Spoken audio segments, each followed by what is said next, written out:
Ladies and gentlemen, good evening and welcome to the News Bulletin for this Wednesday, 1st April 2026. The police has recorded its third fatal accident case of this year. This is a 38-year-old man from Les Mamelles who lost his life in an accident that occurred this afternoon. The accident, which happened at 3 p.m., happened in Les Mamelles.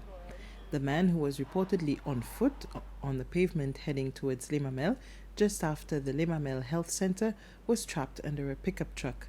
Fire and rescue services had to intervene to help remove him. A suspect has been arrested in the case. The governor of the Central Bank of Seychelles, Caroline Abel, presented the bank's annual report to the president this morning at State House. The report outlines the country's performance for 2025, showing strong growth, particularly in the tourism sector, which recorded a significant increase in both visitors and revenue. Overall, the country generated approximately $122 million, contributing to an improved position of the National Reserve. The governor further noted that the economy began 2026 on a positive note, with an increase of $12 million in revenue during the first 2 months before slowing due to the ongoing conflict in the Middle East. Ms. Abel also gave an update on the situation regarding the central bank building. As per the governor, no further works will be carried out on the existing structure. It was explained that the building's foundation presents significant structural issues, while the interior has too many limitations, leaving demolition and reconstruction as the only viable option. Consistent with what had already been announced during the previous press conference on the matter. Since last year, operations have been relocated, with offices established at Unity House and a majority of staff continuing to work remotely.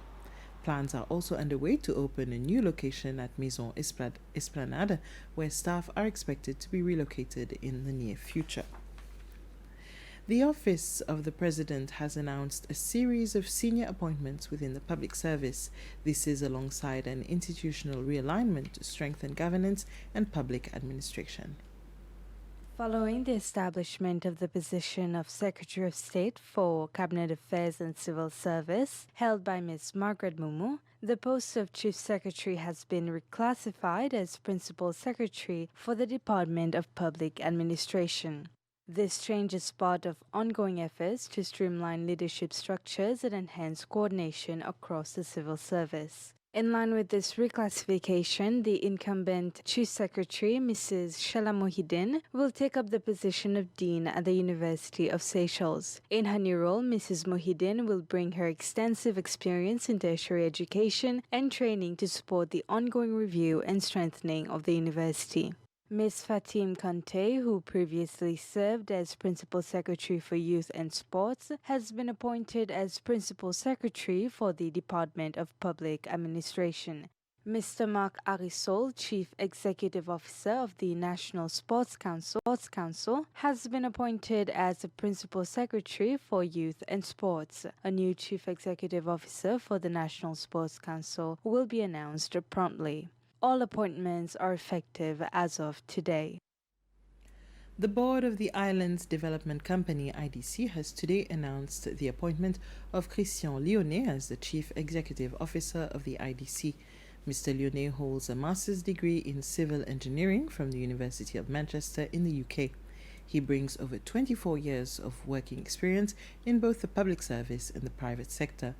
Mr. Lyonnais began his career as a civil engineer in 2002 with the Seychelles Land Transport Agency. In the same year, he joined the then Ministry of Land Use and Housing, where he served for over 14 years from 2002 to 2016. Mr. Lyonnais will assume his role as Chief Executive Officer effective April 1st, 2026. Ms. Helena Sims is the new Chief Executive Officer of CECAT.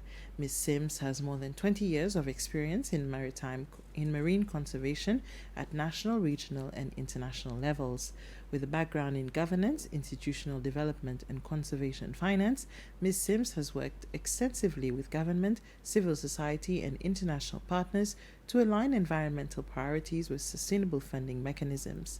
As CECAT CEO, she will focus on strengthening SECAT's strategic impact, strengthening transparency across donations, and ensuring that SECAT continues to support the country's biodiversity, climate resilience, and sustainable development goals. The Youth Hope Center at Bon Espoir, Montaille-Posé, is still under construction and is expected to be completed later in October this year. The Minister for Education and Human Resource Development made this statement during a site visit. He was accompanied by the Minister for Social Affairs, Family and Equality, along with their delegation. Construction of the Youth Hope Center is still ongoing since the foundation stone for the project was laid on 10th April last year. The Youth Hope Center is expected to be completed later in October this year. The Minister for Education and Human Resources Development, David Pierre, along with the Minister for Social Affairs, Family and Equality, Pamela Charlotte, accompanied by their principal secretaries, visited the site to assess the progress made so far. The project is a joint initiative between the Ministry of Social Affairs and the Ministry of Education, aimed at supporting and transforming the lives of young people with severe antisocial behavior through an educational program. The project is being carried out by Fury Construction at a cost of 65 million rupees. It includes a court, recreational space, an educational block, residential facilities, an administration block, and a dining hall. Minister David Pierre has expressed hope that through this facility and other government educational programs, children and parents will better understand their roles in education and play them in a positive and constructive way, helping to minimize the number of children requiring such services. The Ministry of Social Affairs, Family and Equality is joining the world to support people with autism on World Autism Day. This year's message is that every life is important. People with autism are important members of society and have the same rights as everyone else. They should have access to good care, education, and opportunities. The ministry says it is not enough to just talk, we must take action. This includes creating inclusive schools and workplaces, giving support services, helping early, and respecting differences. It is also important to listen to people with autism and support their families. Everyone has a role to play in making society more inclusive. We should choose understanding, acceptance, and kindness. The ministry encourages everyone to work together to support people with autism and build a society where everyone feels valued and included. Meanwhile, Autism Seychelles says people with autism and their families should be recognized, valued, and supported. It stresses that everyone deserves respect, understanding, and equal opportunities.